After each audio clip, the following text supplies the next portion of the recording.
warahmatullahi wabarakatuh. Alhamdulillah sudah dizilahu amadini kulli wa qabilah syahida. Asyhadu an la ilaha illallah wa asyhadu anna muhammadar rasulullah la nabiyya ba'da. Yang pertama sekali adalah mengaturkan puji serta syukur kita kehadiran Allah Subhanahu wa taala yang telah membawa kita dari alam yang telah memberikan kita kesempatan berkumpul di ruang seminar jurusan kita yang tercinta. Salawat serta salam kalau boleh kita haturkan pada junjungan manusia sedunia, dunia Nabi Muhammad SAW. Allahumma sholli ala Muhammad. Yang terhormat MC selaku ketua jurusan sastra Jepang, kemudian ada aku JC, kemudian ada Kak Selima kita dan rekan-rekan, dan yang kami sayangi Senpai Kaci dan Tomodachi sekalian yang hadir pada seminar kita kali ini. Semoga apa yang akan kita saksikan dan dengarkan ke depan dari seminar kita dan rekan dapat bermanfaat buat kita semua di sini. Baiklah, sebelum kita mulai acara kita, baiknya kita dengarkan sepatah beberapa kata dari Sensei dari ketua hima kita kepada Bang Alfain Zahri selaku ketua hima. Silakan.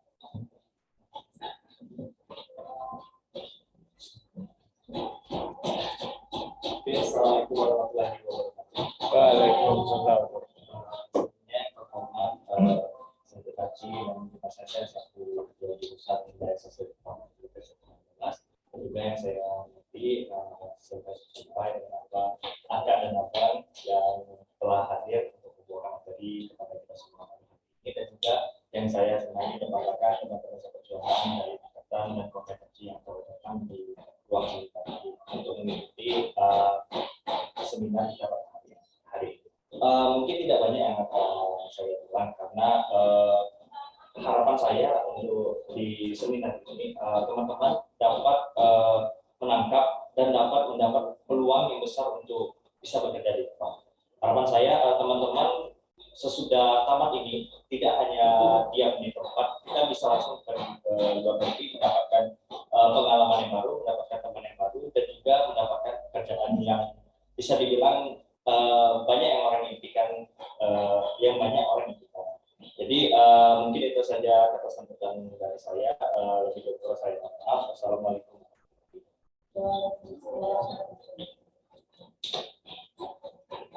Alhamdulillah, acara kita sudah sambut oleh ketua hima kita. Selanjutnya sepatah atau beberapa kata dari ketua jurusan kita. Terima kasih moderator. Bismillahirrahmanirrahim. Assalamualaikum warahmatullahi wabarakatuh. Waalaikumsalam warahmatullahi wabarakatuh. Konnichiwa. Sekali ya kita dapat himbauan ini. Saya senang sekali kita hadir baik yang offline maupun online. Di sini kita kedatangan tamu. Ya, selamat datang. Ini Novi Senpai dari angkatan 2013 yang sudah melanglang buana dalam pekerjaannya terkait dengan bagaimana mengajarkan bahasa Jepang, lalu yang sudah lulus dengan kompetensi N2 ke atas bisa dikirim bekerja ke Jepang. Gitu ya. Dan di sini ada Ketsan, selamat datang di Sastra Jepang, ada Danisa, selamat datang dari Sastra Jepang, lalu ada senpainya juga, ada senpai, mungkin ada yang belum kenal, ini senpainya juga, dan akan bergabung bersama, di sini katanya bergabung bersama dengan organisasi atau LPK yang tempat Novi senpainya bekerja. Novi senpainya meminta kepada jurusan apakah boleh mengadakan sosialisasi kepada kohai yang ada di sini yang sedang aktif maupun yang mungkin sudah mau tamat gitu ya teman-temannya. Dan saya menyambut dengan senang sekali ya permintaan ini, dan kita mengadakan tadi webinar ya, diskusinya sifatnya lebih ke semi formal, itu tidak formal ya. Saya menyambut sekali karena pertama informasi ini memang penting buat biar Minasan bersemangat melaksanakan kuliah, bagi yang sedang kuliah bersemangat tetap belajar sehingga dapat tidak hanya S3 seperti yang disyaratkan oleh jurusan, tapi bisa lebih dari itu, S2 bahkan S1. Dan saya berharap dengan ada penjelasan dari Novi Senpai nanti, minasan juga tertarik untuk mengembangkan diri ya. Dan tamat nanti saya akan kemana.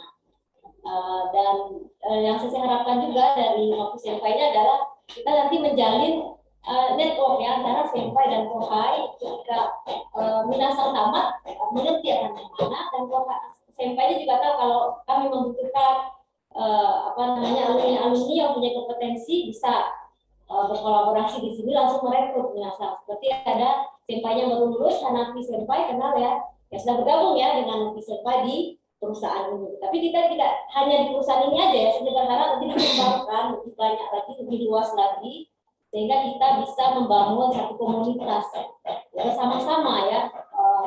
Alumni sastra Jepang Nusa Dallas ini mengembangkan potensi dan kompetensi yang ada. Kita tidak lulus dari sini mencari pekerjaan dari pegawai negeri atau bekerja dengan orang lain, tapi kita yang menciptakan pekerjaan, kita yang merekrut orang. Dan selama ini yang kita perhatikan di mana-mana, perusahaan yang besar itu adalah perusahaan yang berkolaborasi, gitu ya, kolaborasi dan alumni. Mungkin kita mengenal ITB, mengenal UI itu sangat besar ya. Kampusnya terkenal itu bukan oleh dosennya ya, bukan oleh pengelola, tapi oleh alumni. Alumni yang berkolaborasi sehingga mereka bisa go internasional, mengembangkan ilmu pengetahuan, mengembangkan bisnis-bisnis yang terkait dengan keilmuan mereka. Dan saya berharap dengan kegiatan ini akan terjalin juga hal yang serupa dari alumni sastra Jepang, membangun komunitas mulai dari Padang, lalu Indonesia dan seluruh dunia ya. Dan tidak menutup kemungkinan minasan nanti akan dengan mudah nanti bolak-balik Indonesia Jepang seperti itu, atau Indonesia dengan negara lain yang ada kaitannya. Itu harapan saya dengan kegiatan ini. Kita mulai dengan yang menjadi kolaborasi di sini dulu, nanti berharap bisa tumbuh dan berkembang menjadi lebih baik. Ya mungkin demikian ya sekilas kata sambutan dari CC untuk memicu diskusi minasan nanti dengan saya. Terima kasih. Untuk kembalikan ke MC. Terima kasih banyak Sensei. Alhamdulillahirrahmanirrahim. Semoga harapan dan doa yang diaturkan Sensei menjadi kenyataan dan ditunjukkan oleh Allah SWT. Baiklah, kakak abang dan teman-teman semuanya, marilah kita dengarkan sedikit ilmu mungkin yang dapat dibagikan oleh Kak Sri Novita dan rekan-rekan buat kita semua. Semoga dapat bermanfaat buat kita.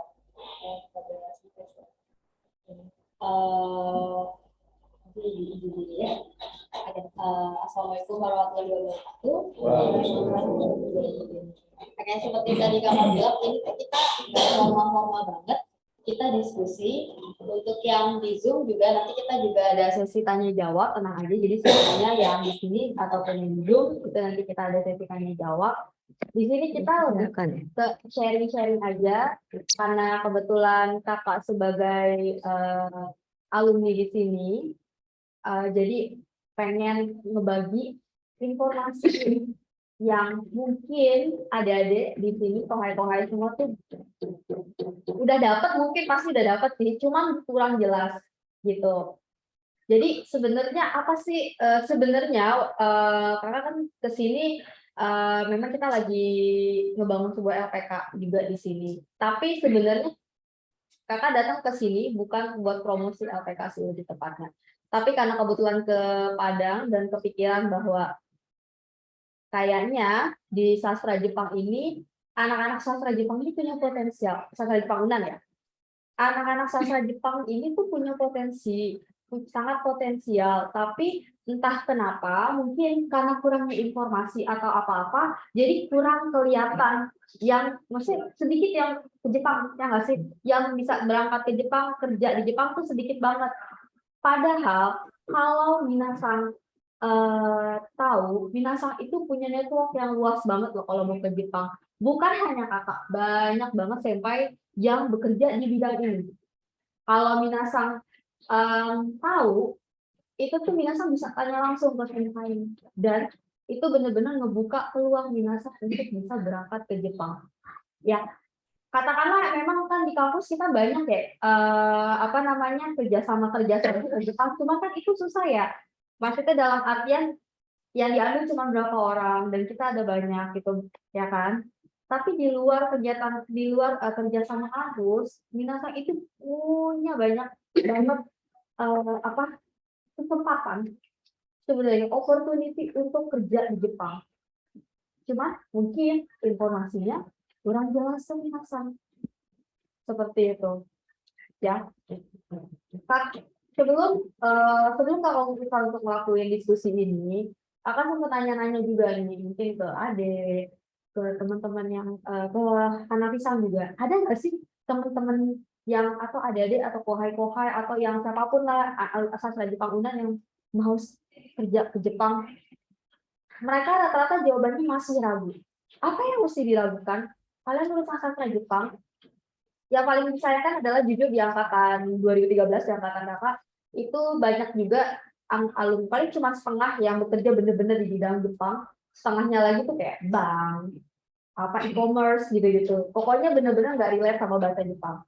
Dan kita kayak sebisa mungkin adik-adik yang angkatan sekarang janganlah kayak gitu. Buat kayak janganlah kayak capek lah. Masa kita udah belajar bahasa Jepang, udah capek-capek ambil NN-an. Masa kerjaannya nggak relate sama bahasa Jepang, ya kan? Sayang kan? Nah, jadi itu memang sih jujur untuk bekerja ke Jepang itu informasinya memang masih sangat sedikit di sini. Di Indonesia ya, lebih di Indonesia, maksudnya bukan di sini, kita nggak ngomongin di Yunan, tapi di Indonesia sendiri. Karena kakak pun jujur baru tahu ternyata chance atau opportunity untuk kerja di Jepang itu banyak banget ketika kakak bekerja di LPK. Jadi di situ lah kakak mikir, kalau kakak kan terlambat nih taunya ya. Jadi ini saatnya kakak sharing ke kohai-kohai semua, kakak Minasang tuh belum terlambat. Masih banyak, masih bisa banget pokoknya untuk pergi ke Jepang. Oke. Oke, seperti kalau Minasang masih bingung, pada dasarnya ada 3 cara untuk Minasang itu untuk ke Jepang, untuk bekerja di Jepang ya. Ada 3 cara. Itu yang pertama itu mungkin Jino Jisuse, Tokte Jino, sama kerja profesional. Oke. Kakak akan jelasin satu-satu perbedaan. Yang pertama itu adalah Jino Jisuse atau magang. Mungkin di sini ada udah pernah dengar ya, Jino Jisuse magang. Kalau Minasang lihat tuh yang ke LPK yang pakai baju putih, celana hitam yang botak itu tuh rata-rata LPK ya. Nah, itu kalau LPK itu biasanya dia tidak ada persyaratan. Maksudnya yang gimana dia minimal lulusan SMK, SMA oke, terus tidak perlu sertifikat NN itu nggak perlu, tapi ada tapinya. Tidak perlu sertifikat JLPT bukan berarti Minasang bisa santai-santai, karena jujur di Jepang orang pemagang-pemagang Jino Jisuse ini yang lebih dalam tanda kutip dihargai itu adalah justru yang punya JLPT.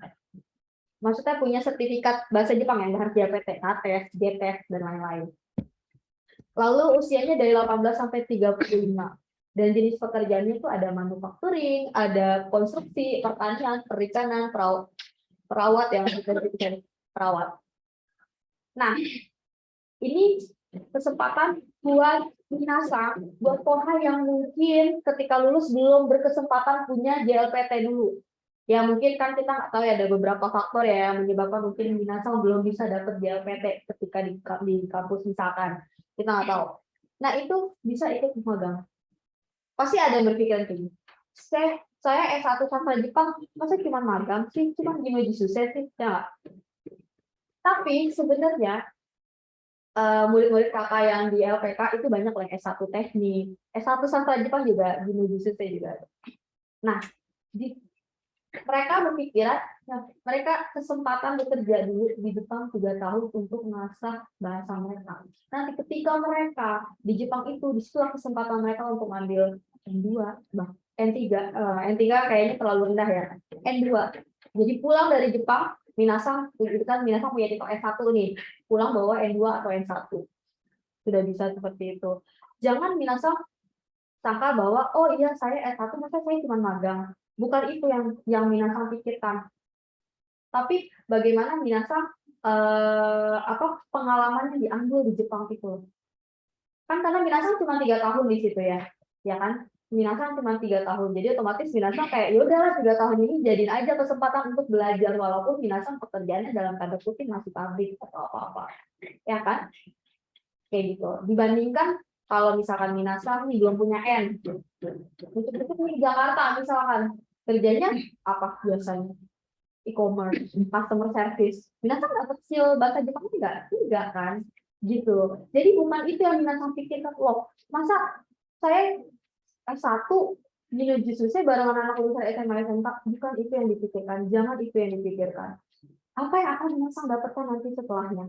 Karena begitu outputnya, Minasang yang lulusan S1 dan lulusan SMK, mantan pemagang lulusan S1 SMK, itu akan beda nanti outputnya.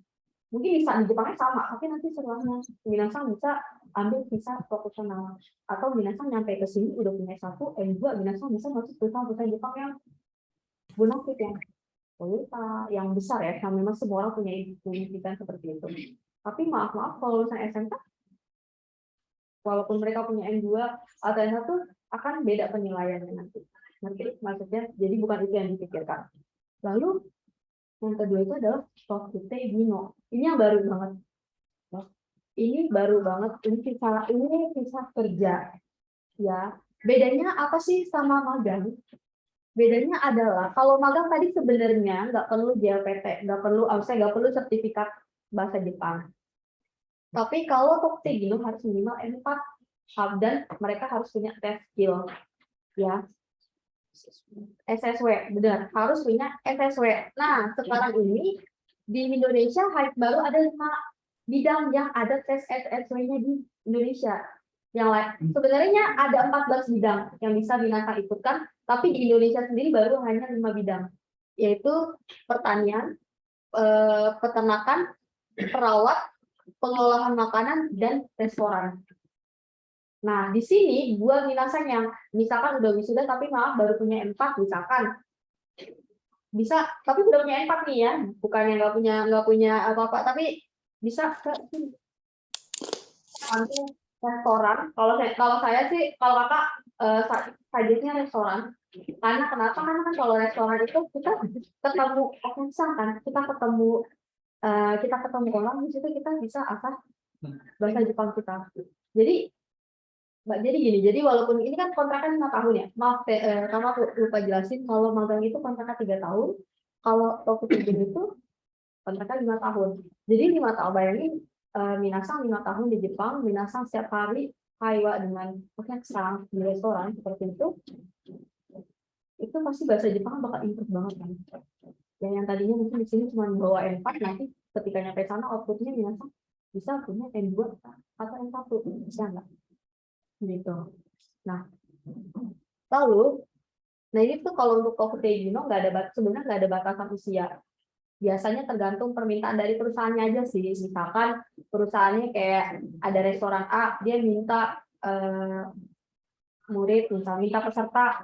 Tergantung, beda perusahaan. Ada yang nggak mempermasalahkan usia, ada yang mempermasalahkan. Jadi intinya di perusahaannya balik lagi ke kebijakan perusahaan masing-masing. Itu Tokute Gino. Nah, untuk Tokute Gino sendiri, misalkan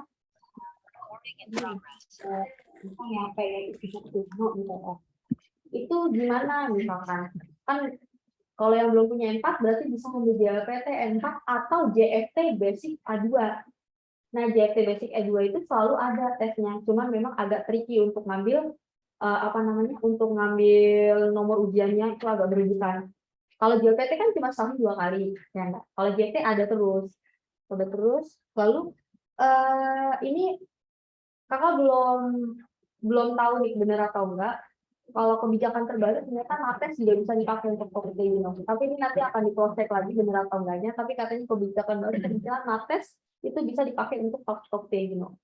Oh bisa ya Pak? Udah bisa ya? Udah ketok palu ya? Yang udah punya NATES siapa di sini? Apalagi NATES di sini tuan rumahnya kan yang Iya. Nah, tuh yang udah punya NATES. Jadi tinggal ngambil tes skill-nya aja. Kalau tes skill, yang pun tes skill di Padang nggak ada ya, Bang? Medan ya? Medan. Nah, kalau nanti tes skill-nya harus ke Medan. Gitu. Ya. kalau kalau bahasa Jepangnya natesu bisa diambil di sini ya. Nah, jadi kan ada nih alasan, maksudnya kalau aku sih jangan sampai cuma N4 ya sih, bener kan kebijakan jurusan kan N3 ya, ya kan setidaknya yang 3. Kalian punya minat punya yang 3, lalu tinggal ambil tes skill. Ya. Nah, gajinya itu gaji standar Jepang agak lebih besar dari gaji magang. Ya, karena dia memang sudah standar harus UMR karena visanya visa kerja. Jadi magang ini dia di bawah LPK, kalau Toktegino ini dia langsung di bawah BNP2 TKI. BNP2 TKI. Nah, selanjutnya yang terakhir itu adalah yang sebenarnya kita semua pasti pengen. Itu visa kerja profesional atau kita bilangnya spesialis in humanities. Nah, ini agak susah. Senpai-senpai minasa banyak yang dapat visa ini, cuma memang sudah bahasa Jepang sudah bagus banget ya. Kayak mungkin kalau minasa tahu ada namanya Bang Faisal, itu dia dari zaman kuliah aja tuh bahasa Jepang udah bagus banget. Gitu. Nah, ini memang minimal itu N2. Tapi tidak hanya sebatas minimal N2 aja, harus ada skill-skill lain yang mengikuti gitu. Biasanya mereka bakal ngambil yang walaupun punya N2 dan juga harus setidaknya punya pengalaman bekerja. Jadi biasanya kalau fresh grad itu agak susah. Tapi tergantung perusahaan. Biasanya N2 nanti mungkin udah ada punya pengalaman jadi translator di misalkan di perusahaan apa udah setahun atau 2 tahun itu biasanya sudah bisa dapat visa ini gitu. Nah, lalu biasanya kalau untuk anak-anak sastra Jepang visa kerja ini tuh kita biasanya kerjaannya lebih ke penerjemah atau marketing. 2 itu kebanyakannya orang-orang Indonesia anak-anak sastra Jepang tuh penerjemah sama marketing. Lalu ada lagi sebenarnya visa engineering, tapi engineering itu biasanya ke anak teknik. Ya, anak teknik, programmer dan lain-lain. Kalau di sini minasa ada yang punya N2 dan bisa programming itu bagus banget bisa langsung masuk. Nah, jadi kayak di sini kayak kakak bilang nih, jadi itu sebenarnya kesempatan ke Jepang itu ada, nggak ada buat minasa tuh ada, nggak ada kata tapi. Kalau dulu kan ada bilang, saya pengen kerja ke Jepang tapi saya nggak punya GOPT. Saya pengen punya ke Jepang pokoknya ada aja tapinya. Sebenarnya kalau minasa tahu 3 ini nggak ada kata tapi dari. Saya mau kerja ke Jepang tapi saya cuma punya N3 atau N4. Bisa seperti gimana tinggal ngambil tes skill doang. Ya. Saya nggak punya GOPT nih, saya nggak sempat ngambil atau belum lulus nih. Norokushiken. Ya udah magang aja dulu. Ya, magang aja dulu atau udah ada yang N2 nih, coba kerja dulu setahun di perusahaan apa sebagai interpreter, baru bisa dapat staff kerja profesional. Atau nanti ini ya, kita kan kita ada juga yang banyak nih senior jadi saya mau ke Jepang tapi nanti dulu maksudnya gitu. Jadi kan misalnya belum punya NN nih. Saya udah wisuda tapi nanti dulu ke Jepangnya saya mungkin kerja dulu sambil belajar. Sejauh ini kalau seniornya bekerja di bidang bukan bahasa Jepang itu tuh cuma hanya ngomong kosong. Tapi kecuali memang misalkan lulus dari sini belum punya JPT nih, belum apa-apa, tapi mungkin dapat pekerjaan yang di bidang bahasa Jepang, itu masih bisa kemungkinan mereka bukan masih bisa, tapi memang biasanya mereka bisa dapat N3 dan karena bisa kalau kita udah kerja, udah capek boro-boro mau ngelihat buku itu, gitu. Percaya susah. Jadi mending kalau memang misalkan yang belum punya NT, yang baru punya NT, belum punya JPT, baru punya N4 dan 3 dan lain-lain, mending belajarnya di sana. Sambil kerja belajarnya di sana, bekerjanya di sana. Waktu itu kakak ngobrol-ngobrol juga sama dosen-dosen di Universitas Brawijaya, Sastra Jepang Universitas Brawijaya. Anak-anak Brawijaya juga banyak kok yang dia nggak punya JLPT ya larinya ke magang. Mereka baru punya N4 larinya ke Toktegino. Yang udah bagus-bagus baru mereka yang udah N2 N4 tuh baru ke visa profesional. Itu. Kenapa? Karena mereka anak sastra Jepang. Mereka mau ke Jepang. Yang penting mereka bisa pakai skillnya dulu, maksudnya pakai apa yang Minasa pelajarin. Karena kan sayang ya, Kak, Minasa udah jauh udah belajar bahasa Jepang. Mumet kan sebenarnya ya. Bahasa Jepang itu kan nggak segampang itu kan. Karena kan ngerasain sendiri, apalagi kalau udah masuk Tokyo ya. Nihongo, ya kan kalau kalimat itu panjang banget. Itu udah segambar itu kita belajar, tapi nyampe terus tapi yang Minasa pelajari nggak kepake. Kayak buat apa gitu. Sedangkan Minasa di sini punya banyak banget kesempatan untuk bekerja di Jepang. Nggak perlu, nggak harus nanya ke kakak. Banyak banget senpai yang bekerja di bidang ini. Tapi sayangnya ketika kakak tanya ke senpai-senpai yang bekerja di bidang ini, ada nggak sih kohai-kohai kita yang ke Jepang? Banyak kan dari FK mereka nggak ada. Sayang nggak sih? Minasa punya senior-senior yang bisa jadi jembatan untuk Minasa ke Jepang, tapi nggak dimanfaatkan. Sebenarnya gitu. Jadi sebenarnya gitu sih. Kayak intinya juga Minasa punya banyak banget kesempatan untuk ke Jepang. Kayak nggak ada tapinya lah, udah nggak bisa ngomong tapi gitu. Tapi mungkin balik lagi ke Minasanya sendiri. Tahu atau enggak? Mungkin itu aja sih Sensei penjelasan dari Novi. Kita langsung mau tanya ke Sesi tanya jawab. saya tanya jawab aja langsung.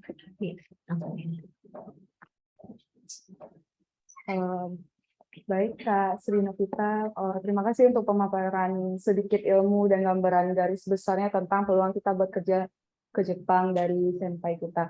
Nah, teman-teman, senpai Tachi dan Sensei, kita dan yang lainnya ingin langsung ya Bang.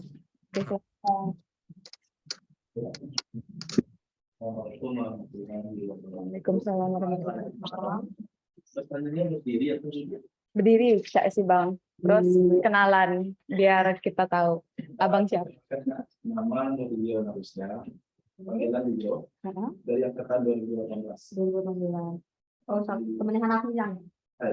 Kemarin baru selesai. Oh, sudah. Sebelumnya terima kasih kepada Kak dan teman-teman Tanya yang itu semuanya kalau dia mau nanya. yang telah memberikan kita motivasi untuk berangkat kerja di Jepang. Dan selanjutnya mungkin dari pribadi sebelumnya udah ada niat untuk ngambil Tokute Gino itu bersama dengan Ali Senpai dan Tona. Oh ya, Kak Ali atau Kak Ya. Bang Ali Ya, atau Kak. mungkin kurang lebih sudah disampaikan oleh Ali Senpai dan mungkin yang ditanyakan mengenai tentang yang pertama itu ketika kita telah bekerja di Jepang itu bisa di Jepang kan yang sama-sama kita ketahui masjid jarang. Nah, jadi bisa nggak ketika kita mau kontrak kerja itu bisa kita ngambil dekat masjid atau nggak ada batasan ketika kita umat Muslim Islam bisa nggak kita request dosennya di jam sekian kita sholat Bikin MOU mengenai jadwal sholat. Dan yang kedua sistem kontrak Tokute Gino itu kan 5 tahun dan sistem kontraknya yang disampaikan sebelumnya sama Ali Senpai itu bisa sekali setahun nyambung selama 5 tahun. Iya. Dan mungkin yang belum dia pahami terkait tentang sistem sudah berapa lama kita di Jepang dan bolehnya membawa keluarga itu sudah berapa lama kita di Jepang. Dan satu lagi, misalkan kita punya istri kita boleh selama kita bekerja, apakah boleh istri kita bersama kita? Itu yang kedua. Dan yang ketiga itu mengenai soft skill atau sertifikat SSW. mengenai sistem kontrak, Leo pribadi mungkin disarankan oleh Ali Senpai, cobalah ambil dua bidang skill yang menurut kita mampu. Nah, misalkan yang pertama kita mendapatkan sertifikat skill pengolahan makanan, dan ada dua sertifikat pengolahan makanan dan pertanian. Misalkan tidak cocok dengan, misalkan yang pertama kita ngambil pengolahan makanan dan kurang lebih 1 tahun rasanya tidak cocok, apakah boleh pindah ke pertanian? Nah, itu silakan. Dan terakhir, setelah sistem kontrak kan 5 tahun. Setelah 5 tahun kita di Jepang, itu apakah boleh nyambung? Misalkan target kita di Jepang itu umur 30 atau 35. Apakah bisa nyambung lagi setelah 5 tahun? Misalkan sekarang umur Rio 22 tahun. Kalau habis 5, misalkan pergi dari umur 22, pergi dari sekarang itu otomatis 5 tahun 27. Kalau kita targetkan 3 tahun lagi, apakah bisa nyambung di situ, Pak? Oke, Kak. Terima kasih. Dikembalikan ke depan.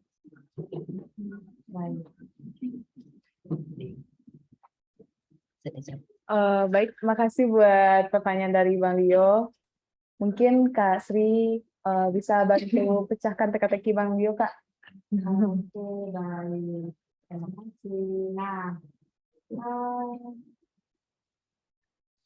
oke. Gini, untuk masalah sholat, ya kita ngomong masalah pahitnya dulu ya.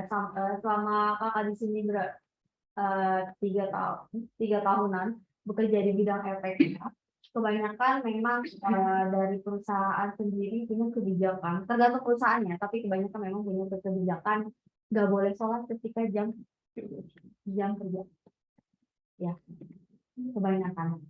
Jadi kalau untuk apakah kita bisa milih atau enggak itu tergantung perusahaan masing-masing. Tapi kebanyakan memang nggak boleh sholat ketika jam kerja. Kenapa alasannya? Karena pertama, kadang mereka nggak punya space untuk menyelesaikan sholat. Gitu.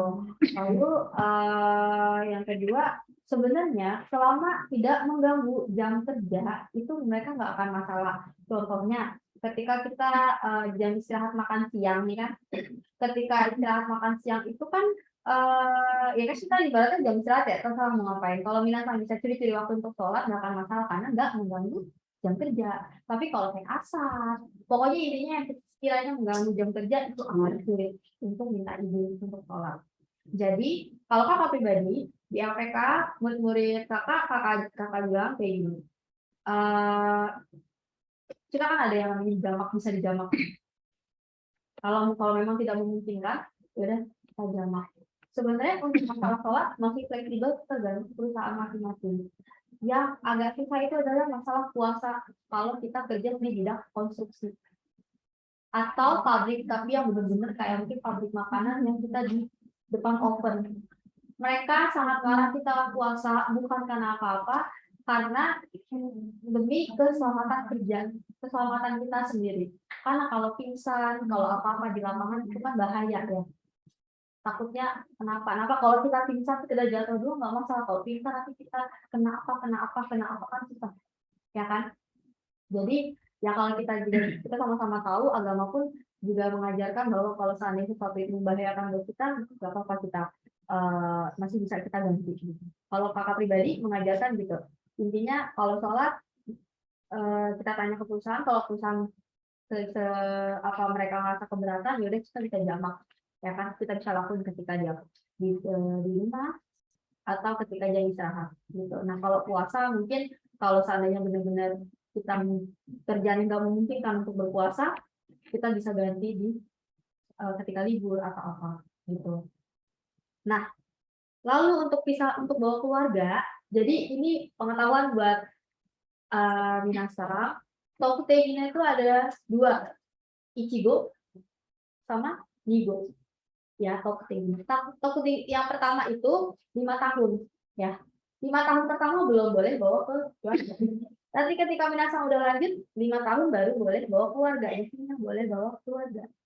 Ya, di visa kedua atau 5 tahun kedua baru boleh bawa keluarga. Tapi kalau visa pertama belum boleh bawa keluarga.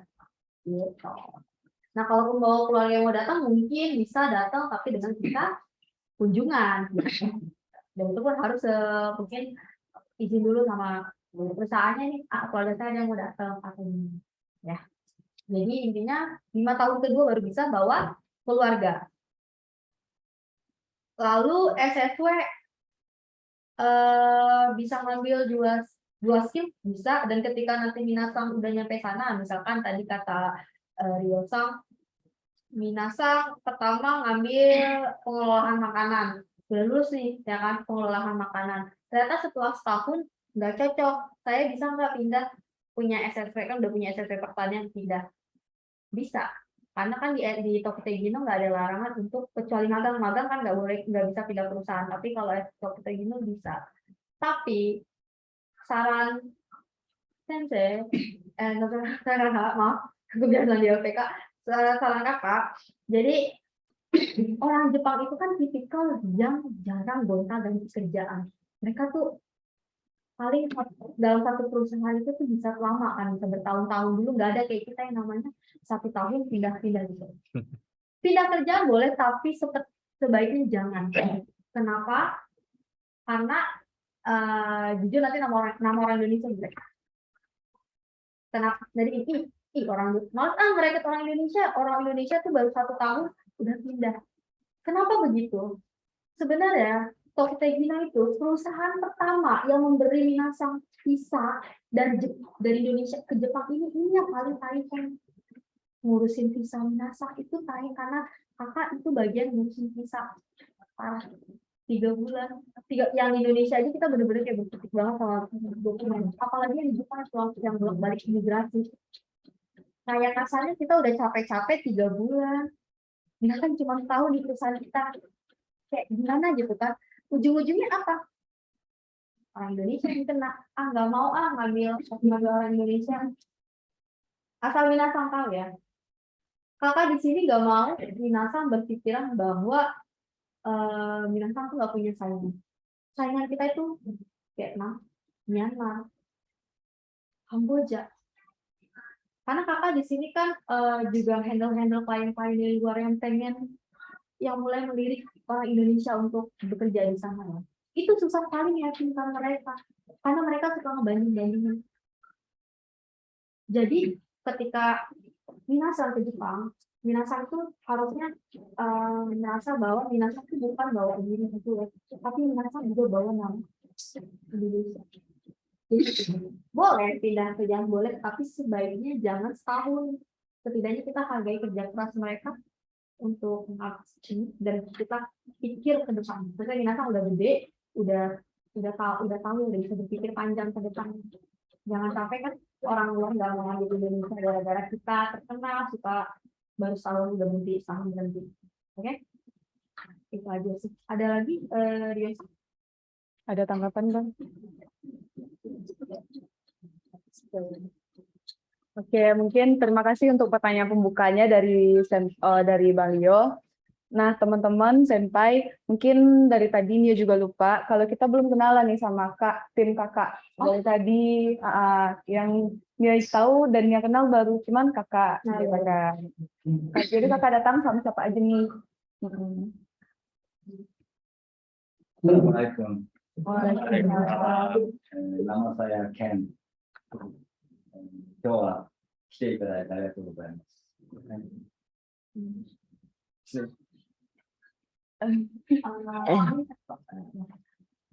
さっきの野平さんが話してたことは理解できました。でも皆さんは、卒業しましたか？もう少しです。もう働く場所とか決まってます。就職先とか今後の進路。まだ決まってないです。やっぱりこうパターンだと仕事を探したりするの難しいです。そうです。Ada yang terjemahkan ya.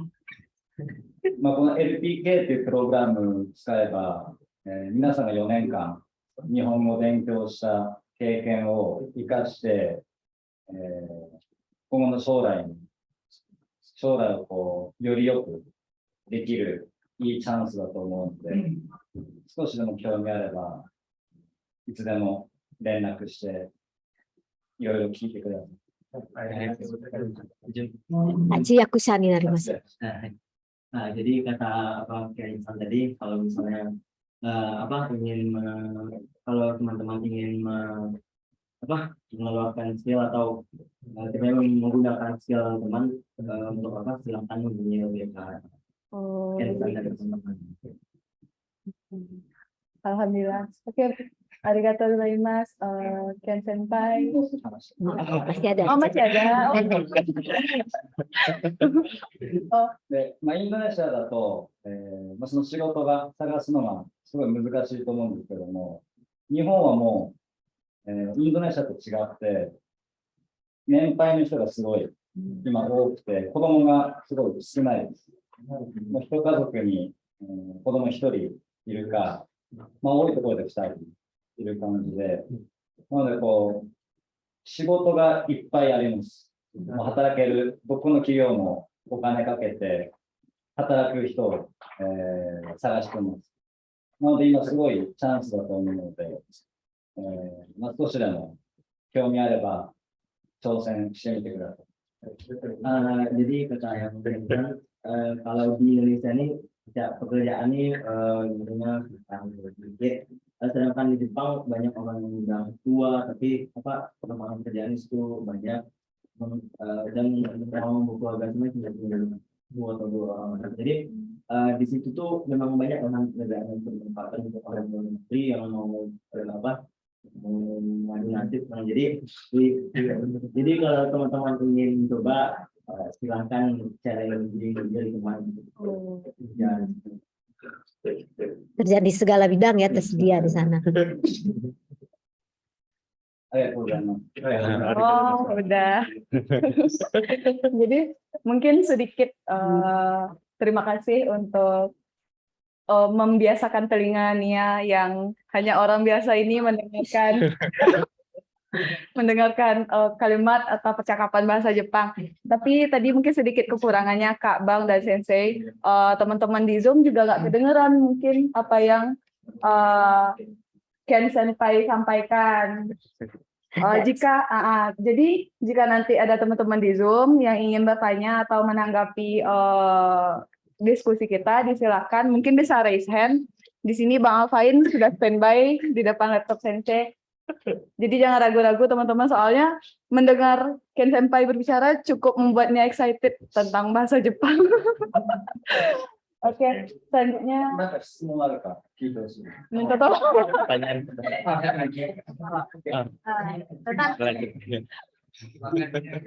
Semangat ini ya.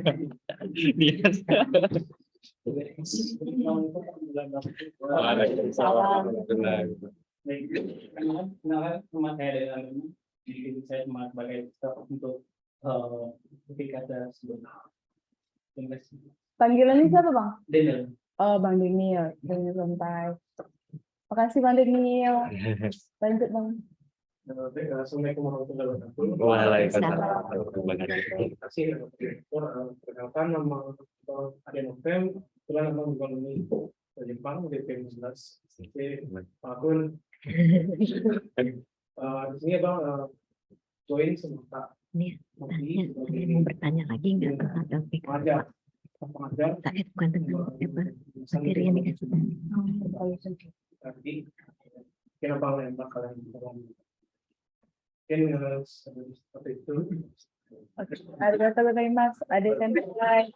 Jadi sekilas perkenalan kita sama Kak Senpai, Sri Senpai dan tim yang udah datang. Nah, jadi mungkin teman-teman kakak abang sekalian, kita di sini diskusinya nggak hanya tentang LPK.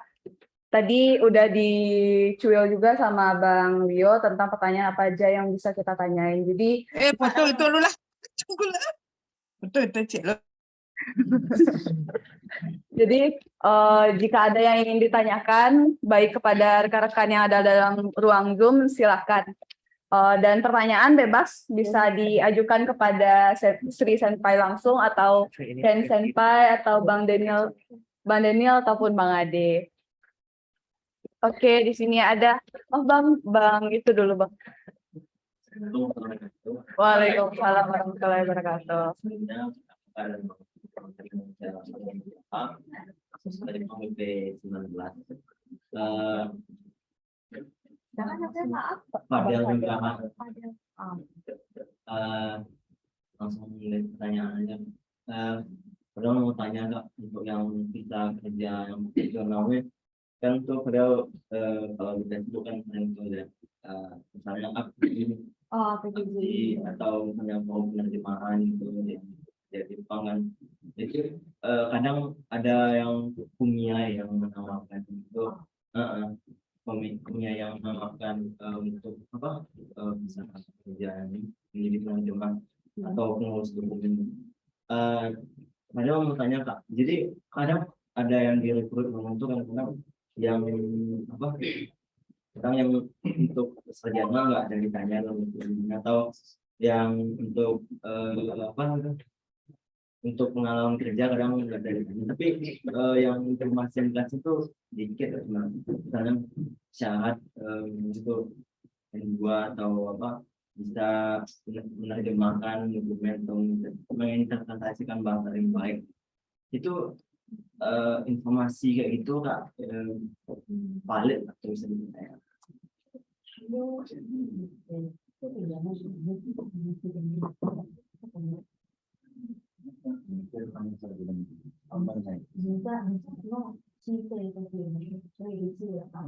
Oke. Jadi sebenarnya untuk dari perusahaannya sendiri mungkin nggak meminta rekrutmen yang banyak, tapi untuk masalah visa kebetulan kakak di sini kan memang bagian juga ngurusin visa dan segala jenis visa ya. Imigrasi Jepang tuh sangat kibisi untuk mengeluarkan yang namanya visa kerja. Jadi memang biasanya yang kayak gitu-gitu nanti masuk perusahaannya oke gampang, tapi ketika pengurusan dokumen ini disitu yang kena. Gitu. Jadi kadang ada juga yang kayak gitu-gitu tuh biasanya kalau kerja di Funimation nanti biasanya kerja sama LPK. Nanti LPK apa yang merekrut. Jadi nanti misalkan nih pada Sang nih perekrut yang kita perekrut sama Kumiai. Tapi karena belum punya pengalaman kerjaan kan jadi syarat visanya itu tuh harus ada pekerjaan. Kalau misalkan contohnya misalkan pada saat lulus tahun ini nih 2022 terus rekrutnya langsung 3 bulan setelah lulus kan di ijazah kan. Nah kalau kita kerja itu kan wajib pakai ijazah kan ketahuan cuma 3 bulan jaraknya, nggak mungkin nggak ada pengalaman itu biasanya visanya nggak akan turun. Jadi mau nggak mau nanti pada saat pasti akan disuruh 1 tahun di LPK dulu kerja. Kecuali biasanya ini kita buka-bukaan aja untuk rahasia perpisaan. Misalkan pada saat maaf kita nganggur di 1 tahun, ya kan? Ijazahnya 2020, ijazah 2021. Perekrutnya Juli 2021, perekrutnya Agustus 2022. Biasanya nanti mungkin masih bisa diakalin yang 1 tahun ini mungkin dapat akalin dari mana gitu. Tapi kalau yang kayak mungkin pada saat mau segera langsung agak susah. Harus ada pengalaman itu setidaknya. Itu soalnya dari imigrasinya yang minta kayak gitu. Jadi perusahaan sebenarnya nggak bisa apa-apa. Imigrasinya nggak pemakai. Oke, segitu Kak. Oke, mungkin itu jawaban singkat dari Kak Sri. Dari Bang Fadel mungkin ada tanggapan? Cukup Bang? Cukup. Lanjut Bang Bibi? Atau Abang mau nungguin di Zoom? Enggak. Oke, belum ada sih Bang. Jadi bisa Abang lanjut? Waalaikumsalam warahmatullahi wabarakatuh. Dengan kesempatan, kenapa saya Habibie itu ya. Habibie. Dari BP19. Yang mau saya tanyain itu kan, ini nggak misalnya kita udah Jepang nih, bebas harga lingkungan itu. Terus untuk tempat tinggalnya itu udah disediain kayak atau apa gitu, kalau kita nyari sendiri. Mungkin itu ya dari diri, makasih Untuk visa magang dan visa Tokyo kebanyakan sudah disediakan. Karena biasanya untuk visa magang dan visa Tokyo nanti gajinya itu sudah langsung dipotong di asrama. Jadi nanti biasanya perusahaannya akan nyediain asrama itu satu rumah misalkan bisa buat 3 orang. Jadi nanti mungkin finansnya cuma dari gaji itu udah dipotong 25 ribuan, 20 sampai 25 ribuan untuk asrama. Tapi kalau untuk visa kerja itu biasanya karena itu kan benar kayak kita kerja banget di sana profesional itu dia tergantung udah disediain atau belum, tapi biasanya belum disediain kayak gitu. Jadi nanti kita bisa minta tolong pihak sana untuk cari dulu. Kalau kita kerja biasanya benar-benar dilepas, tapi magang Tokyo ini bisa disediain. Iya, oke. Nggak ada tanggapan lain Bang Bibi? Oke, syukur. Baik, dari teman-teman yang dari dalam ruang Zoom, jika ada pertanyaan, disilakan raise hand jika ingin langsung bertanya, atau juga bisa dalam via room chat. Mungkin juga bisa dibantu Bang Bibi mobile kameranya, jadi memperlihatkan di sini siapa aja nih gitu loh, biar semangat juga kan teman-teman di situ. Maksudnya gitu Bang, ke sini dulu.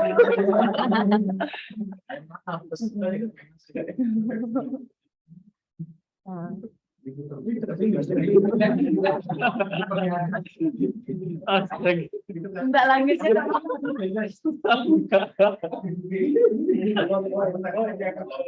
Agus saja.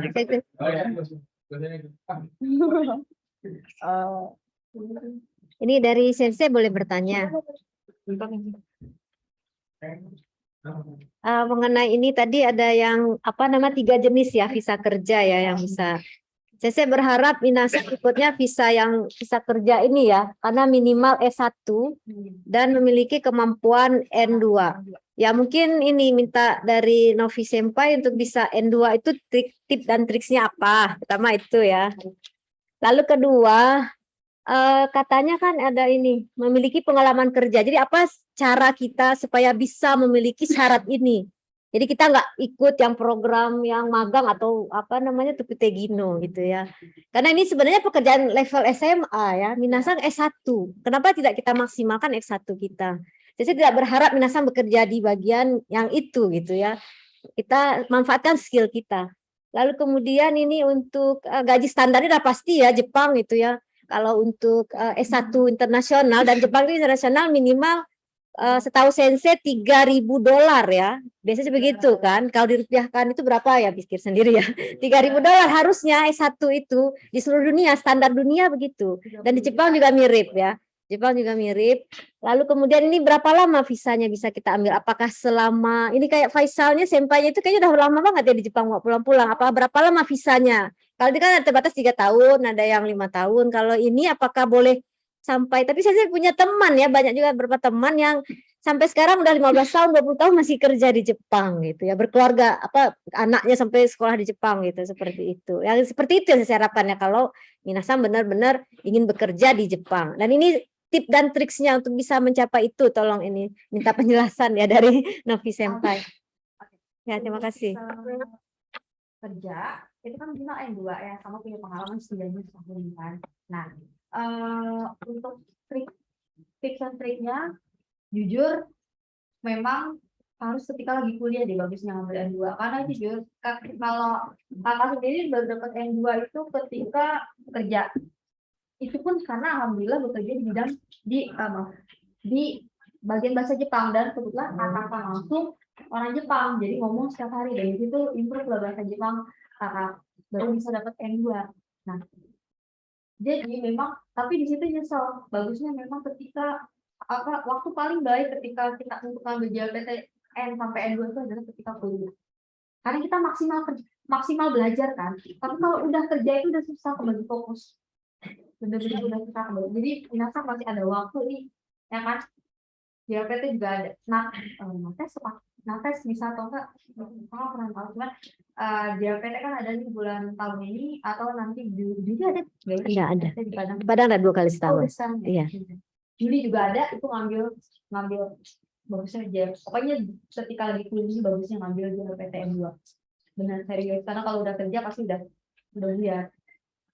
Kecuali memang kerjanya di bidang maksudnya kadang ada juga beberapa pekerjaan di perusahaan Jepang, tapi kadang nggak terlalu komunikasi dengan orang Jepangnya, ada juga yang kayak gitu.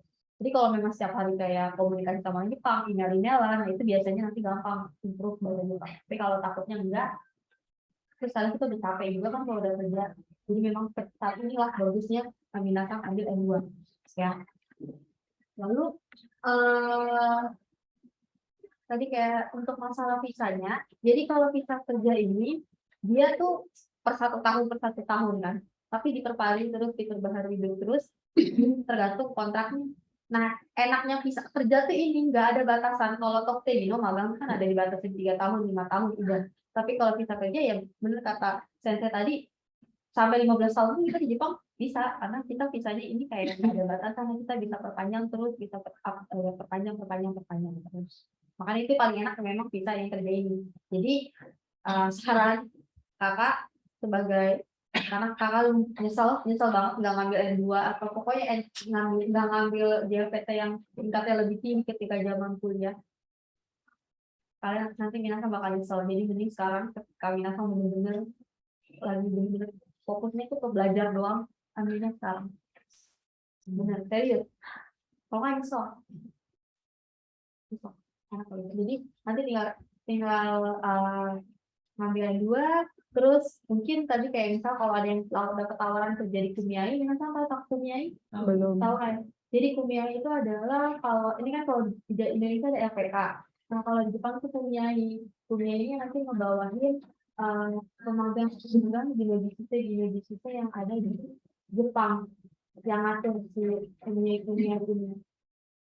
Nah kerjaan ini sebenarnya kerjaan di Kumiai itu tuh benar-benar sayang loh, karena kita biasanya lebih menerjemahkan. Terus kalau biasanya kan ya Minojisuse pemagang-pemagang itu suka bawel ya, ada yang kerja, ada yang dikit-dikit libur. Nah itu tugas kita nanti kita ke perusahaan untuk jadi media, jadi penengah antara si Minojisuse dan perusahaan itu. Ini makanya bahasa Jepangnya harus juga, karena mereka bakal jadi penerjemah tuh gitu. Jadi biasanya kalau baru wisuda kayak ada nih udah direkrut sama Kumiai apa, kalau takutnya kita nggak jebol, biasanya nanti nggak apa-apa disuruh kerja di LPK rekanannya selama setahun dulu. Setahun itu nggak lama kok tiba-tiba, karena ngurus visa itu 3 bulan, jadi bener-bener yang 9 bulan yang kerja banget, 3 bulan yang nunggu visa. Oh.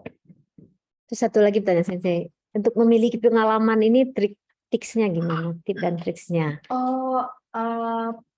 Yang pasti cari kerjaan yang berhubungan dengan bahasa Jepang. Di Indonesia boleh? Di Indonesia. Apapun. Jadi sebelum kita apply untuk kerja di Jepang, kita harus punya pengalaman kerja di perusahaan yang berhubungan dengan Jepang dan bahasa Jepang. Iya, penerjemah. Atau apapun lah itu, yang penting Japanese speaker ya. Wajib. Karena nanti visanya kan kita penerjemah jasanya nanti. Gitu, itu wajib.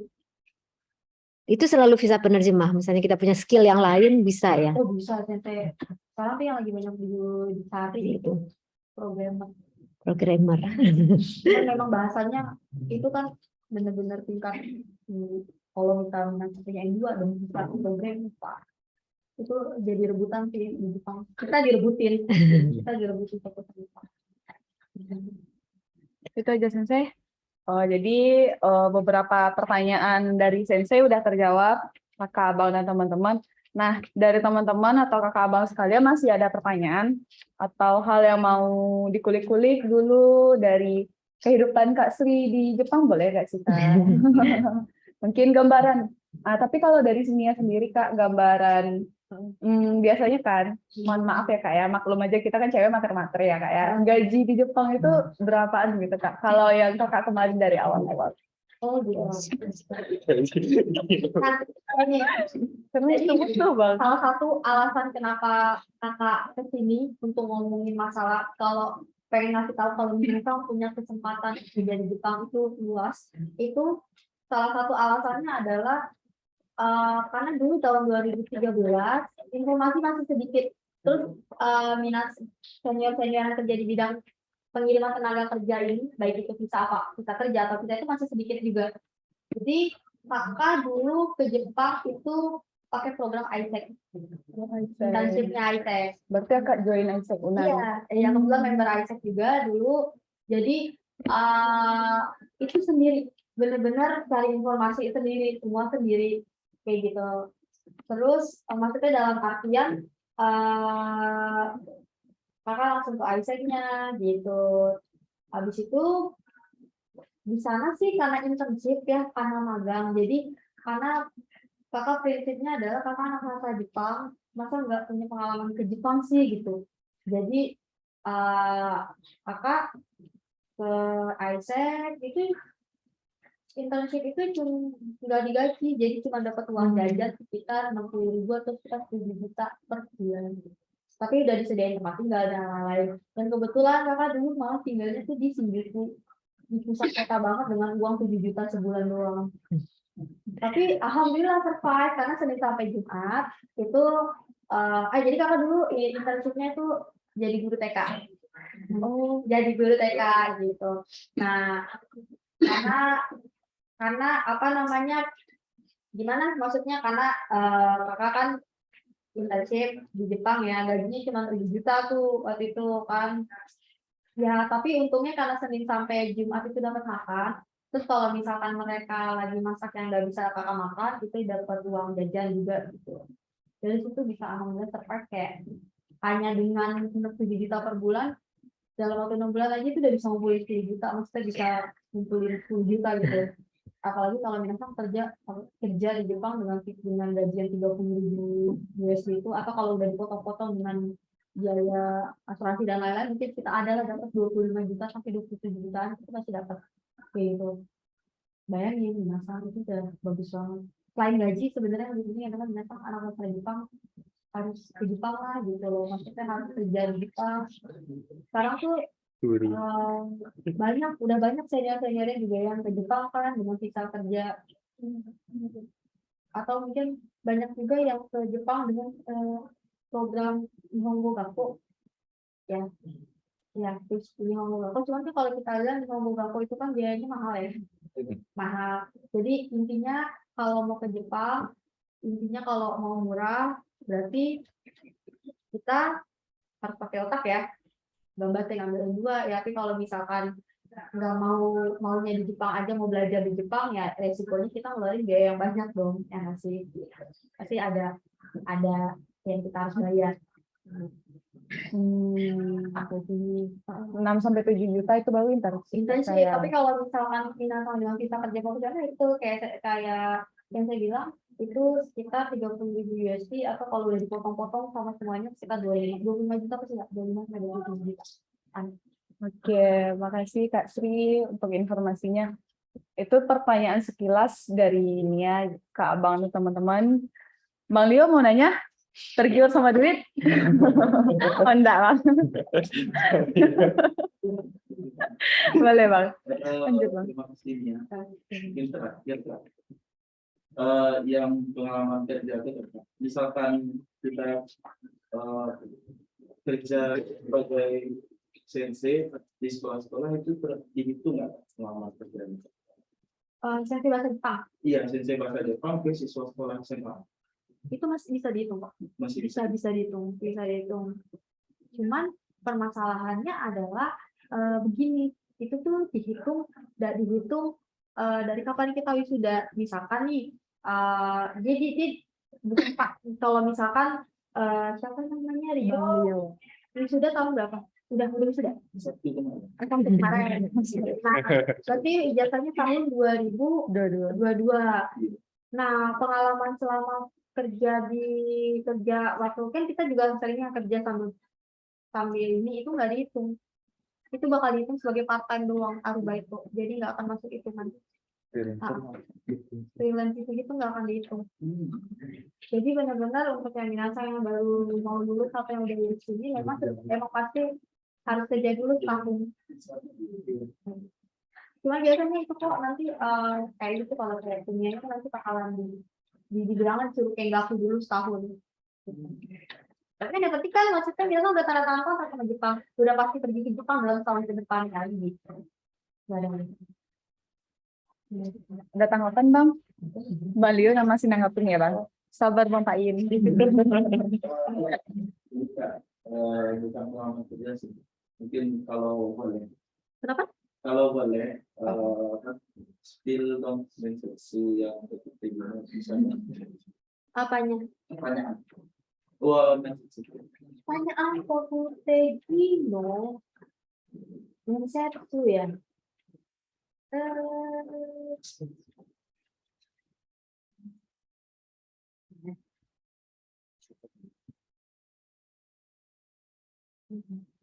Mungkin selagi Kak Sri dan Ken Senpai diskusi, teman-teman yang di ruangan Zoom ataupun di ruangan sini disilakan juga untuk menyiapkan pertanyaannya, mengulik-ngulik lagi beberapa kenalan kakak abang kita yang udah datang ke sini.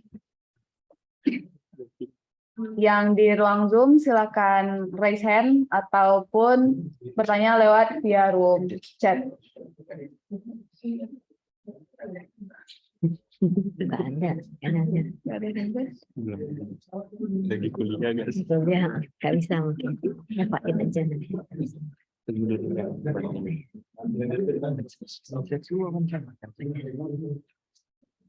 Banyak wawancara emang boleh dikasihkan Untuk biasanya karena pertanyaan dari Tokrino, jadi kalau Tokrino ini tuh apa ya, pertanyaan karena ini kan ini levelnya tuh lumayan singkat, jadi pertanyaannya itu biasanya nggak terlalu susah.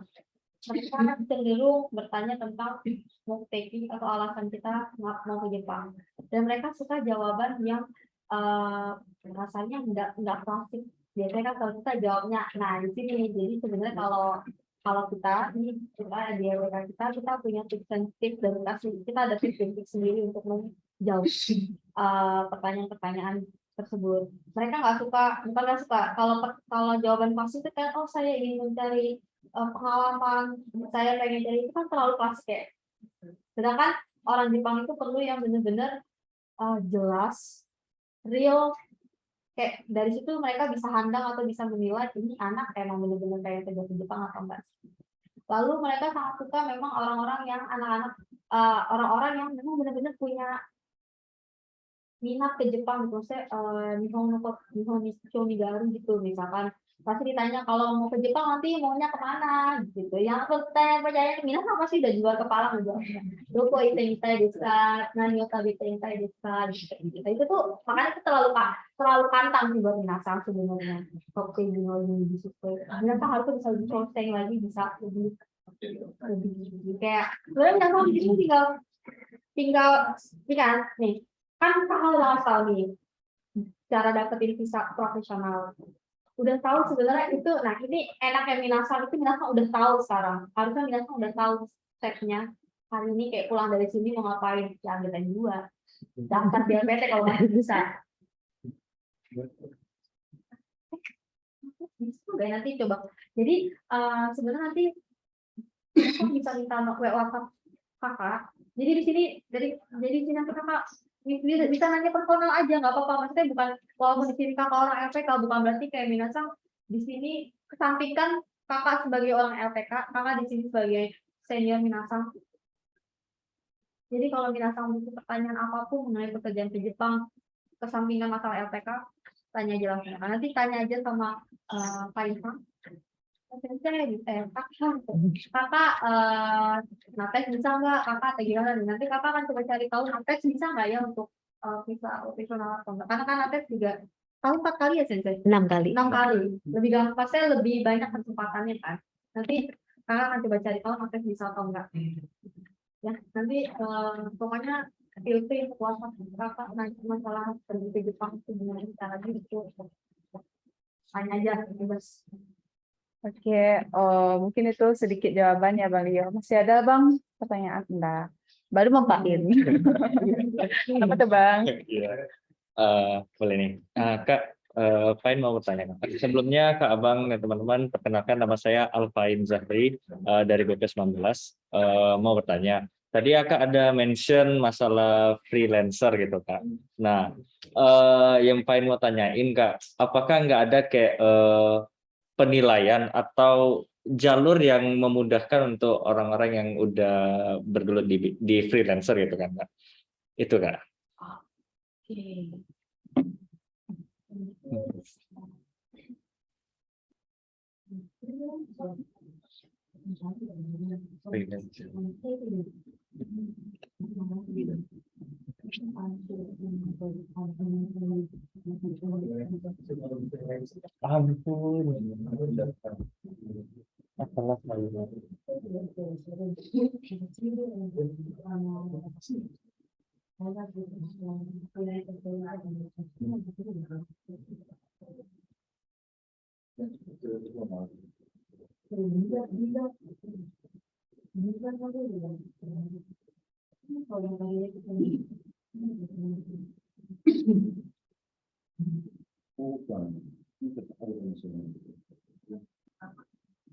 Nah, kalau untuk kayak gini sebenarnya karena kebijakan dari imigrasi.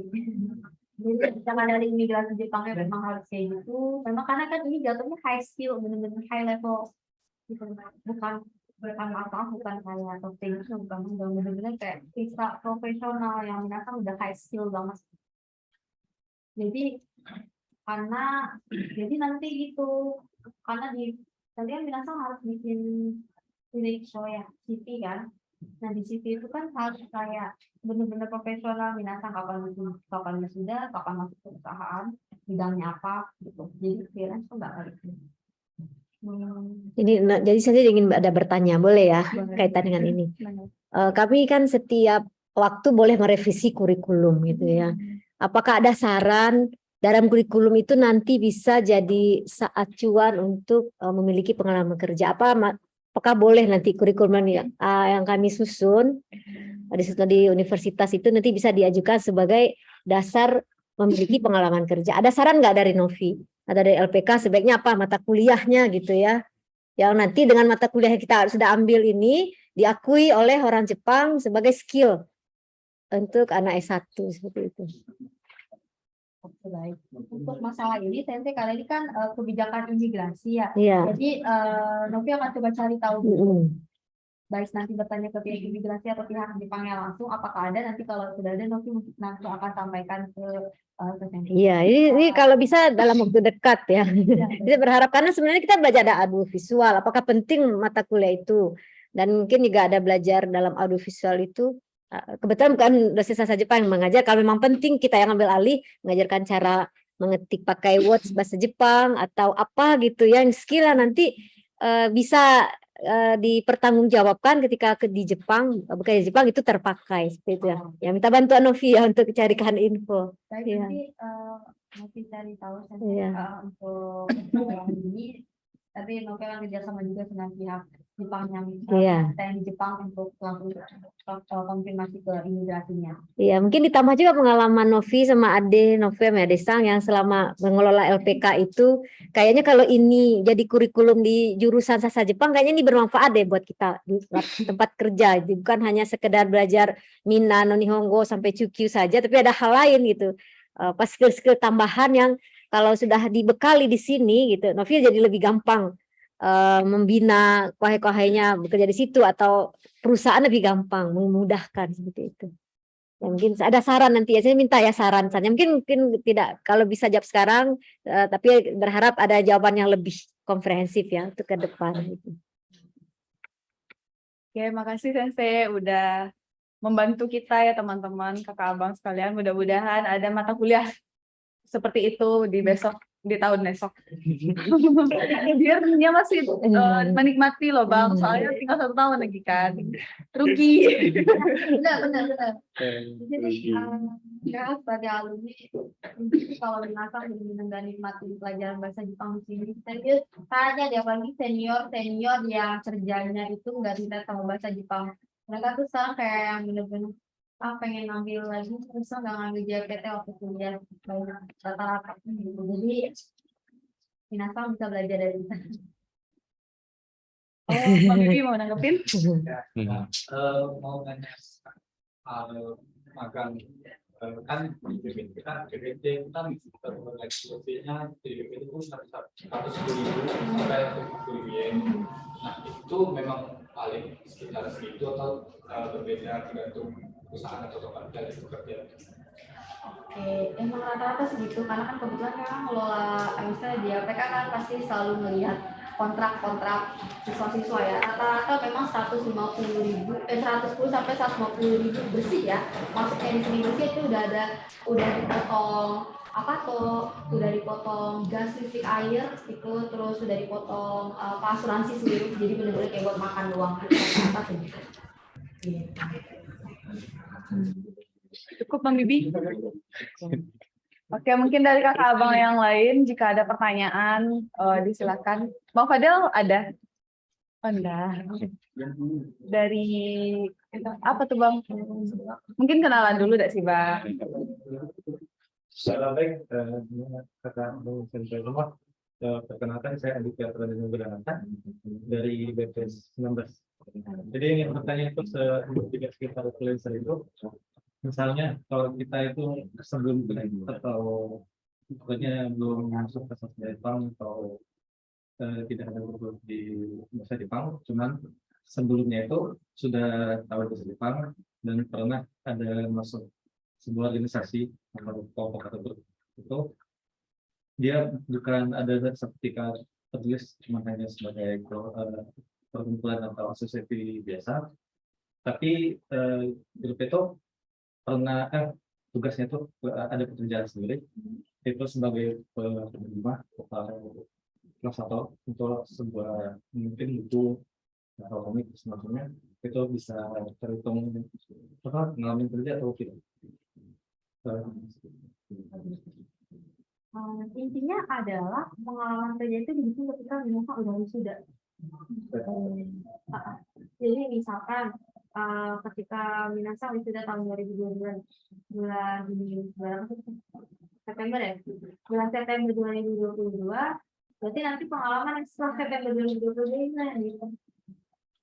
Itu karena nanti kita nih kayak Mama bilang menentukan ini kan dari imigrasi.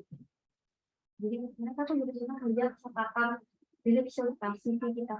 Benar-benar gak sih orang punya skill, benar-benar gak sih orang profesional.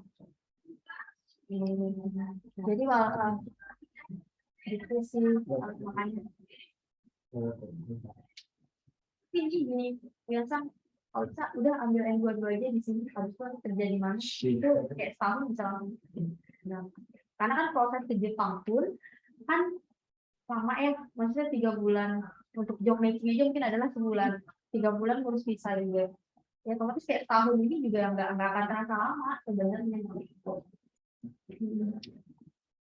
Oke, mungkin makasih untuk pertanyaannya dari Bang Adit.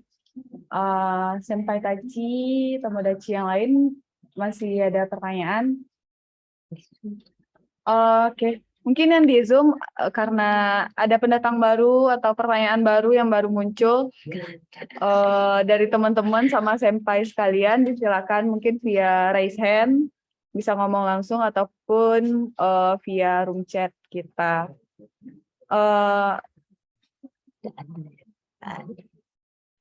Oke, mungkin tidak ada. Sambil kuliah. Oke. Karena situasi dan kondisi teman-teman atau senpai Tachi sekalian sedang kuliah, selamat melanjutkan aktivitasnya. Jadi di sini mungkin ada Bang atau ini ada yang dikulik-kulik. Oh ada, ternyata di Zoom muncul. Jadi kepada Bang Teguh Nanda, jadi mau nanya via chat atau via suara langsung nih Bang? suara langsung tapi tidak hidup, videonya tidak dihidupkan, boleh ya? Boleh Bang, silakan. Bang, Saya ingin mau nanya ke Kak Sri tentang apa nih?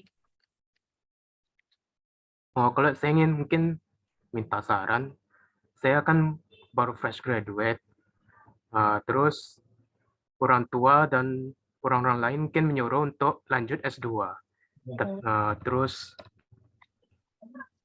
dari pertanyaan Teguh, mungkin ada tidak perbedaan lah mungkin kalau misalnya kita ngambil pekerjaan sebelum ambil S2 dan setelah S2 itu di Jepang ada perbedaannya, gimana perbedaan signifikannya? Seperti itu mungkin. Cukup jelas Kak Sri. Oke, makasih pertanyaannya Bang Teguh. Kak Sri silakan ditanggapi. Untuk S2-nya di Indonesia atau di Jepang? Maaf. Saat ini masih belum dapatkan jawaban. Saya belum mendapatkan jawaban seperti itu. Lalu kalau untuk masalah itu, kakak sebenarnya nggak bisa ngomong banyak, karena dua-duanya pasti punya plus minusnya. Tergantung sih, mungkin sebenarnya untuk masalah seperti ini, Tegusang bisa balik lagi ke Tegusang itu sebenarnya mau apa, maksudnya dalam artian ininya bekerja, atau kalau misalkan kan kalau kayak ada nih senior-senior juga banyak kan mereka mau jadi dosen, berarti kan memang wajib S2 gitu. Berarti balik lagi nih Tegusang tuh lebih ke mau langsung kerja dulu atau emang karena mau jadi dosen atau mau jadi ngambilnya S2 gitu sih sebenarnya. Balik lagi ke Tegusangnya, impiannya apa sih sebenarnya, keinginannya tuh apa sih? Oke, kedengaran jelas Bang Teguh? Oke Bang. Jadi ada tanggapan tambahan Bang buat jawaban dari Kak Novi Bang? Kak Sri. Gimana Bang? Dan ini belum ada. Oh belum ada tanggapan. Oke. Oke, makasih banyak Bang untuk pertanyaannya. Jadi gimana teman-teman yang di dalam ruang Zoom? Masih belum penasaran kah? Atau masih tidak ada mungkin? Atau ada tanggapan untuk pertanyaan? Karena di sini cukup hangat ya Kak Bang, Sensei diskusinya. Dari Senpai Leo ada pertanyaan lagi Bang? Cukup Bang. Jadi kayaknya Leo-san udah siap banget pengen di Jepang. Udah punya JLPT, maaf. SMP juga belum. Mau ngambil pulang besok. Oh, gitu. Apa rencananya? Pengolahan makanan ke depannya. Oh, pengolahan makanan banyak sih. Tapi kalau saran sensei pertanyaan pertanyaan jangan deh, karena pertanyaan itu jujur jawabnya salah sedikit. Sama berat kerjaan, panasan ini kedinginan, benar kayak walaupun misalkan mungkin agak susah untuk dapetin visa profesional ya, kita sebagai anak sastra Jepang mungkin bisa kerja paling bagus ini restoran. Karena kenapa? Karena kan kita kaiwa ya, kita benar-benar belajar ngomong, jadi dari situ benar-benar level bahasa Jepang kita ke-upgrade. Kalau pengelolaan makanan juga bagus, tapi memang kalau kita pengelolaan makanan itu kan kita berhubungan sama mesin, jarang. Paling untuk alumni sastra Jepang seandainya benar-benar mepet banget nggak bisa profesional, harus ke Teijino misalkan, sarannya ke perawat atau restoran, karena benar-benar kan harus kaiwa ya. Kalau yang berhubungan sama mesin atau kayak teman pabrik itu kan kita nggak jarang ngomong, ya sama aja bohong gitu. Jadi itu jawaban dari Kak Sri, Bang Leo. Nah, karena Bang Leo udah muncul juga dikitnya, pengen nanya juga nih Kak.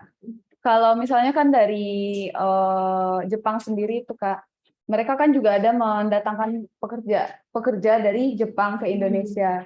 Nah, tadi karena Kak ngomong sama Senpai Ken, ya tuh kayak greget gitu loh Kak Bang, kalau misalnya ngomong sama native tuh kan kayak gimana gitu perasaannya kan, lebih greget gitu kan. buat improve kayuannya gitu lah.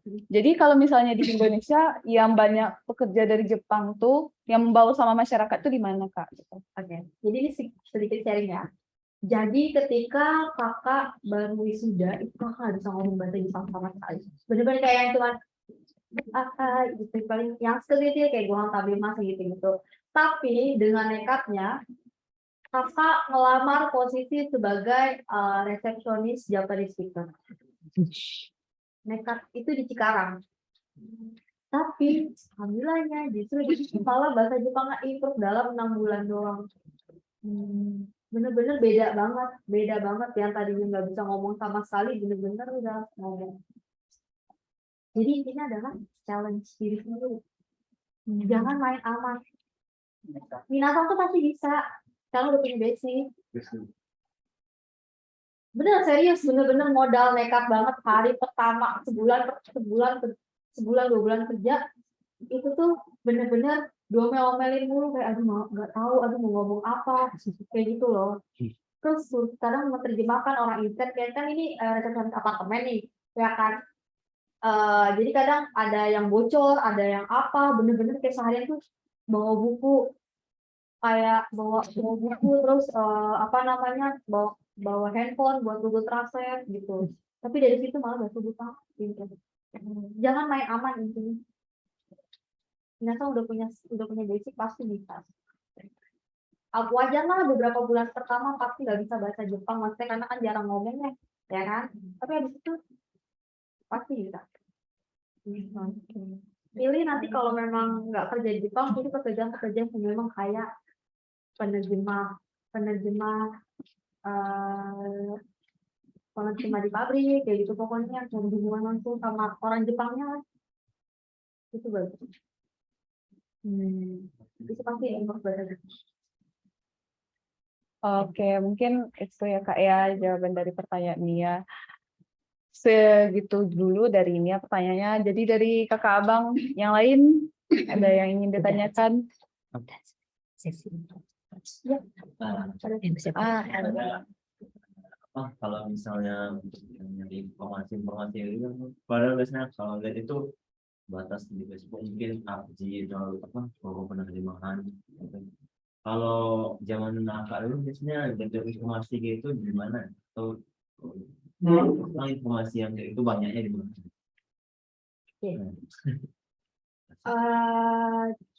Informasi dulu waktu nyari kerjaan ya itu biasa Jobstreet gitu-gitu.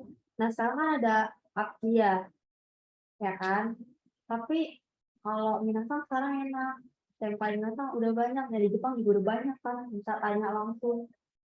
Kalau misalkan minasan udah punya N2 nih, saya udah punya N2 nih, ada nggak lowongan di Jepang langsung, nggak perlu melalui RTK, bisa kalau punya N2. Sekarang tuh intinya makanya di sini sebenarnya di balik kakak ini adalah kakak pengen tahu minasan punya senpai yang networkingnya luas, tanya aja sama senpai-senpainya. Ternyata enggak, lulusan sastra Jepang ternyata enggak kalah kok sama lulusan sastra Jepang. Justru ya, sekarang di perusahaan tempat kakak kerja di Jakarta itu banyak Unan 3 orang, Brawijaya 2 orang. Ya, jadi nyata nggak perlu merasa kayak Minasa harus bangga, senior Minasa tuh keren-keren sekarang.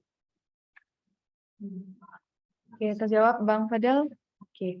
Nah, Kak, karena tadi udah bahas senior, keluarga alumni sastra Jepang yang di Jepang itu tuh ada nggak, Kak? Atau mungkin sekelompok bikin perkumpulan yang khusus mungkin dari Unan atau khusus dari Sumbar aja gitu loh. Karena kan kalau misalnya nanti beneran ke Jepang, amin gitu kan, Kak.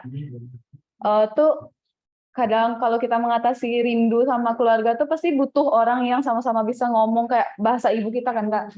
Nah, kalau di Jepang dan sekarang posisinya ada nggak, Kak, perkumpulan kita gitu loh di situ? Yang Unan ya, yang asal bisa Unan, bisa dari Sumbar mungkin. Oh, kalau misalkan Unan aja, kita nggak ada perkumpulan resmi sih. Paling nanti Minasang paling cari aja siapa sih kira-kira sempainya yang apa namanya di sana gitu. Mereka pasti welcome kok. Malah suka maksudnya seneng ada nih senior ada juniornya datang kayak gitu. Kalau biasanya kalau di Jepang kalau sesama Indonesia PPI ya sensei. PPI ada yang di situ binatang bakal banyak teman PPI perhimpunan pelajar Indonesia. Oke. Saya ingin binatang banyak banget kok di Jepang, jangan khawatir kalau binatang nanti di Jepang. Tapi binatang ada follow nggak sih senior yang angkatan-angkatan yang lagi di Jepang? Itu binatang follow aja. Mereka tuh suka storyin mereka lagi di Jepang lagi gitu. Itu barang itu bisa jadi meningkatin motivasi binatang kayak mereka bisa kenapa binatang nggak bisa gitu. Baik. Oke, berarti itu aja ya Kak ya. Follow senpai kan Kak. Tadi malamnya udah follow Kak kan. Tahu-tahu IG Kak private. Oh iya mau nyusul-nyusul gitu kan Kak. Oh siapa tahu emang ada story Kak gitu. Mungkin yang dari angkatan Kak berapa orang Kak ada yang udah di Jepang atau lagi di Jepang sekarang Kak? Banyak ya, tapi mereka itu awal-awalnya program di Hongkong sekarang udah selesai jadi kerja, udah dapat kerjaan. Netap Kak? Tetap sih kayaknya ya, udah banyak yang kerja di Jepang, maksudnya udah berapa tahun mereka nggak pulang-pulang udah betah di situ. Ada yang sampai berkeluarga di situ Kak? Ada dari 11. Bang Alek Netap di situ Bang? udah punya anak gue di sana.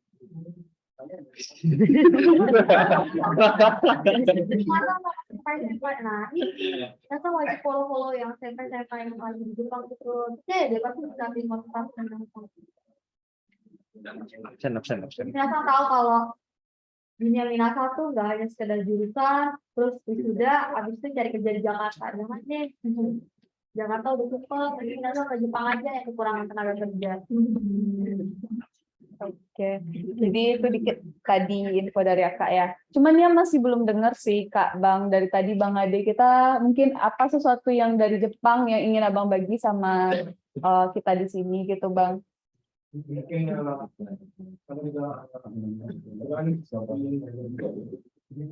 ini mungkin sekaligus mengajar juga sekaligus belajar maupun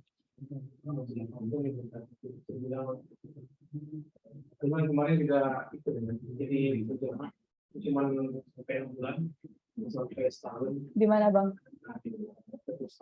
Sama bidang teman-teman bagian 5 anak dan harus kontak. Jadi kita bisa bilang ya kata terlebih tadi memang maksudnya paling bagusnya bisa lagi untuk yang baru masuk sekarang memang pun sempat besar kadang pun itu dari awal karena memang susah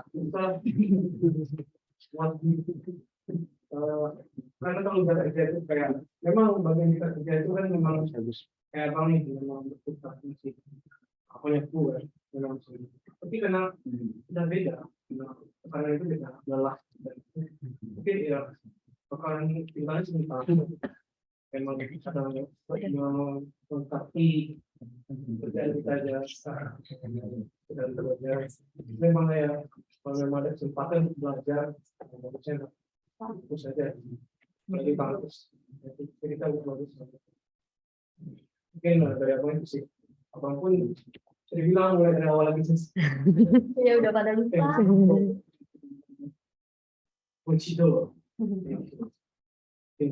Oke, makasih Bang Ade. Jadi itu sedikit dari Bang Ade buat kita semua di sini. Tapi itu boleh nggak Bang Ade? Satu permintaan dari Nia.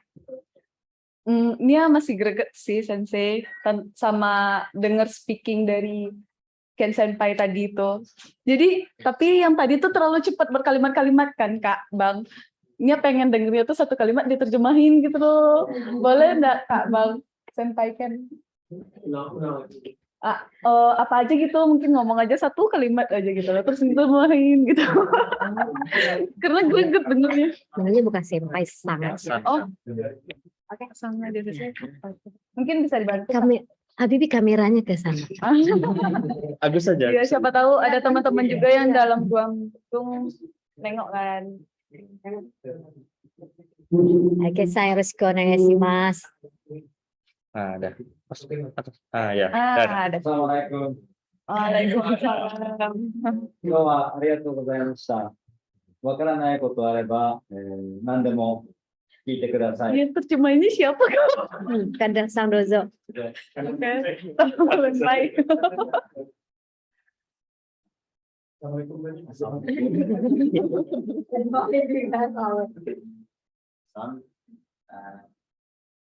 Saya mengucapkan selamat kepada minasan yang ada di dalam Zoom.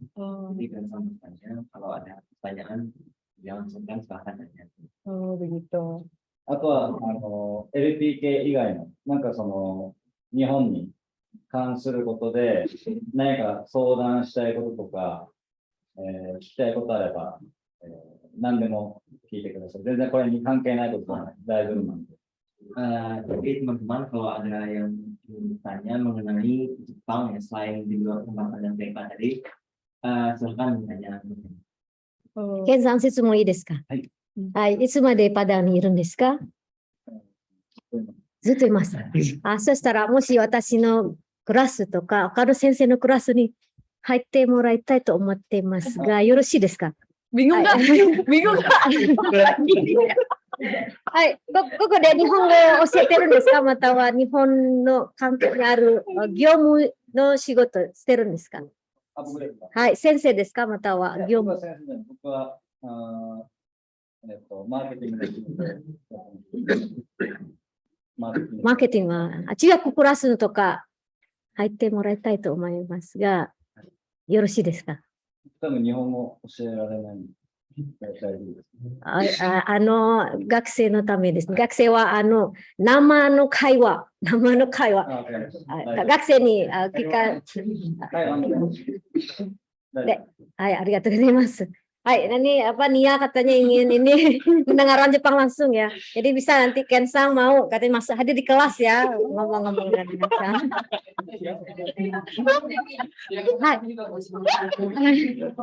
Hai, atau deh, atau schedule 作りますから後でKen Sangに連絡します。Iya. Nah, itu satu lagi Sensei. Nia penasaran, Ken Sang ini tinggal atau kerjanya di Indo tuh sama Kak Novia sebagai apa gitu Kak? Oh ya, kebetulan memang jadi ini tuh kita kenal juga tahun 2013 di Yunan juga gitu. Dari situ kita mulai jadi baru kita mulai bisnis ini tahun ini gitu. Jadi kita berdua berempat ini kita bikin LPK di Padang. Kenapa kita bikin LPK di Padang? Kita kita riset ke pasar, kita lihat keadaan LPK di Padang ini seperti apa sih, dan kita menemukan memang ada banyak hal-hal yang mungkin belum sempurna dari LPK yang udah ada di situ. Baru kita memutuskan untuk kenapa nggak kita bikin LPK juga di sini yang bisa ngebantu minasang semua, yaitu baik itu mau bisa kerja, mau bisa praktik atau bisa magang, untuk baik lagi itu untuk minasang seperti itu. Nah, jadi memang kalau ditanya ya kita yang tadi sekarang sama kakak kita lagi bikin LPK di Padang. Oke, makasih Kak untuk informasinya. Jadi sekian mungkin bincang hangat diskusi kita tentang peluang kerja ataupun belajar kita di Jepang nanti. Semoga informasi yang diberikan Kak Sri dan tim dapat bermanfaat sama kita, dan mungkin bisa dilanjutkan lagi diskusi ini di lain waktu dengan topik atau pembahasan yang berbeda. Terima kasih Kak untuk waktunya. Terima kasih juga untuk kunjungannya. Saya selaku MC dan moderator, mohon maaf apabila ada kesalahan. Saya tutup. Wabillahi taufik wal hidayah. Wassalamualaikum warahmatullahi wabarakatuh. Waalaikumsalam.